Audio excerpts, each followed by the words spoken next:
Information ಸಾಕಷ್ಟು ಜನಕ್ಕೆ useful ಆಗುವಂತ ಇನ್ಫಾರ್ಮೇಶನ್ ಅಂತಾನೆ ಹೇಳ್ಬೋದು.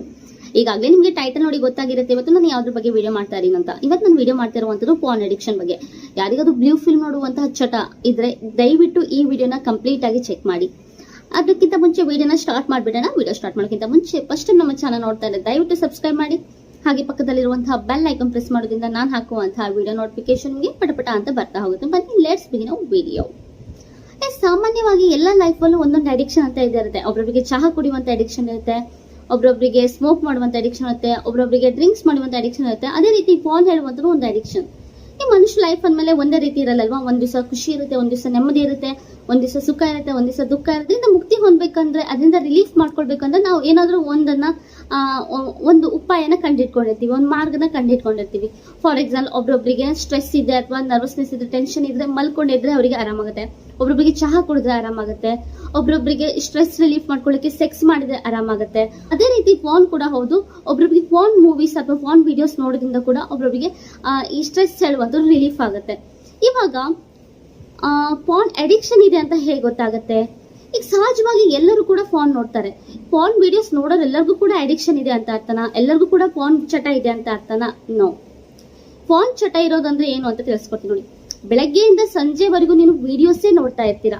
ಅಂದ್ರೆ ಒಂದಾದ್ಮೇಲೆ ಒಂದು ವಿಡಿಯೋಸ್ ನೋಡ್ತಾನೆ ಇರ್ತೀರಾ. ನಿಮ್ಗೆ ಎಷ್ಟು ನೋಡಿದ್ರು ಕಡಿಮೆನೆ ಅಂತಾನೆ ಅನ್ಸುತ್ತೆ. ನಿಮ್ಗೆ ಗೊತ್ತಿಲ್ಲದೆ ನೋಡುವಂಥದ್ದು, ಲೈಕ್ ನಿಮ್ಗೆ ಸ್ಟ್ರೆಸ್ ರಿಲೀಫಿಗೋಸ್ಕರ ನಿಮ್ಗೆ ಗೊತ್ತಿಲ್ಲದೆ ನೋಡುವಂಥದ್ದು. ಹೇಗೆ ಒಬ್ಬ ಮನುಷ್ಯ ನರ್ವಸ್ನೆಸ್ ಇದ್ದಾಗ ತುಂಬಾ ನರ್ವಸ್ ಆಗಿರ್ತಾನೆ ಅಥವಾ ತುಂಬಾ ಸ್ಟ್ರೆಸ್ಡ್ ಆಗಿರ್ತಾನೆ, ಹಲ್ಲು ಕಚ್ಚುವಂತ ಅಭ್ಯಾಸ ಇರುತ್ತೆ ಕೆಲವೊಬ್ಬರಲ್ಲಿ. ಅವ್ರಿಗೆ ಗೊತ್ತಿರೋ ರೀತಿ ಈ ಫೋನ್ ಮೂವೀಸ್ ನೋಡೋರಿಗೆ ಏನು ಗೊತ್ತಾಗಲ್ಲ. ತಮ್ಮ ಸ್ಟ್ರೆಸ್ ರಿಲೀಫ್ ಮಾಡ್ಕೊಳ್ಳಿಕ್ಕೆ ಡೈಲಿ ಒಂದು ಬೆಳಗ್ಗೆಯಿಂದ ಸಂಜೆವರೆಗೂ ಅದನ್ನೇ ನೋಡ್ತಾ ಇರ್ತಾರೆ. ಮತ್ತೆ ಬೇರೆ ವೆಬ್ಸೈಟ್ ಅಲ್ಲಿ ಬೇರೆ ವಿಡಿಯೋಸ್ ಬಿಟ್ಟಿರ್ಬೋದೇನೋ, ಹೀಗೆ ಹೊಸದಾಗಿ ಅವರು ರಿಸರ್ಚ್ ಮಾಡ್ತಾನೆ ಇರ್ತಾರೆ, ಮತ್ತೆ ಸಿಗ್ಬೋದೇನೋ ವಿಡಿಯೋ ಈ ತರ. ಬಟ್ ನಾರ್ಮಲ್ ಮನುಷ್ಯರು ಹಾಗಲ್ಲ. ಸೆಕ್ಸ್ ವಿಡಿಯೋ ನೋಡ್ತಾರೆ, ಅಂದ್ರೆ ಫೋನ್ ಮೂವೀಸ್ ನೋಡ್ತಾರೆ. ಅದಾದ ನಂತರ ಅವರು ಹಸ್ತಮೈಥುನ ಮಾಡ್ಕೊಳ್ತಾರೆ, ತಮ್ಮ ಸೀಮನ್ ಅಥವಾ ತಮ್ಮ ವೀರ್ಯನ ಹೊರಗೆ ಹಾಕ್ತಾರೆ. ಅದಾದ ನಂತರ they will just forget it, ಅಂದ್ರೆ ಅವರು ಅದನ್ನ ಮರ್ತ್ ಬಿಡ್ತಾರೆ, ಅದ್ರ ಬಗ್ಗೆ ಲಕ್ಷ್ಯ ವಹಿಸಕ್ ಹೋಗಲ್ಲ. ಬಟ್ ಇನ್ನೊಂದು ಸಿಂಪ್ಟಮ್ ಏನು ಅಂದ್ರೆ ಫೋನ್ ಮೂವೀಸ್ ಅವ್ರದ್ದು ಅವ್ರಿಗೆ ಏನಾಗುತ್ತೆ, ಗಿಲ್ಟ್ ಫೀಲ್ ಸ್ಟಾರ್ಟ್ ಆಗ್ಲಿಕ್ಕೆ ಹೋಗುತ್ತೆ.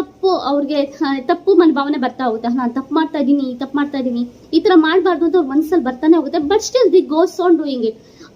ಆದ್ರೂ ಕೂಡ ಅವರು ಅದನ್ನೇ ಮಾಡ್ತಾನೆ ಇರ್ತಾರೆ. ತಪ್ಪು ಭಾವನೆ ಬಂದು ಕೂಡ ವಿಡಿಯೋಸ್ ನ ನೋಡ್ತಾನೆ ಇರ್ತಾರೆ.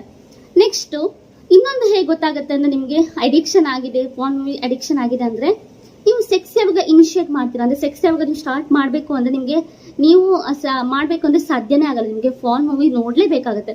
ಇನ್ ಕೇಸ್ ನೀವು ಫೋನ್ ಮೂವಿ ನೋಡಿಲ್ಲ ಅಂದ್ರೆ you can't start a sex. ನಿಮ್ಗೆ ಸೆಕ್ಸ್ ಮಾಡೋಕೆ ಸಾಧ್ಯನೇ ಇಲ್ಲ. ನೀವು ನೋಡೋದಲ್ಲದೆ ನಿಮ್ಮ ಪಾರ್ಟ್ನರ್ಗೂ ಕೂಡ ನೀವು ತೋರಿಸ್ತೀರಾ.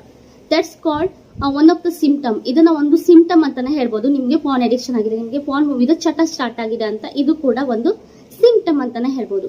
ಸೊ ಇವತ್ತಿನ ವಿಡಿಯೋದಲ್ಲಿ ನಿಮ್ಗೆ ಚಟ ಇದೆ ಇಲ್ವಾ ಅಂತ ಹೇಗೆ ಗೊತ್ತಾಗುತ್ತೆ, ಫೋನ್ ಅಡಿಕ್ಷನ್ ಇದೆ ಅಂತ ಇಲ್ಲ ಹೇಗೆ ಗೊತ್ತಾಗುತ್ತೆ ಅಂತ ತಿಳಿಸ್ಕೊಟ್ಟಿದ್ದೀನಿ. Thank you.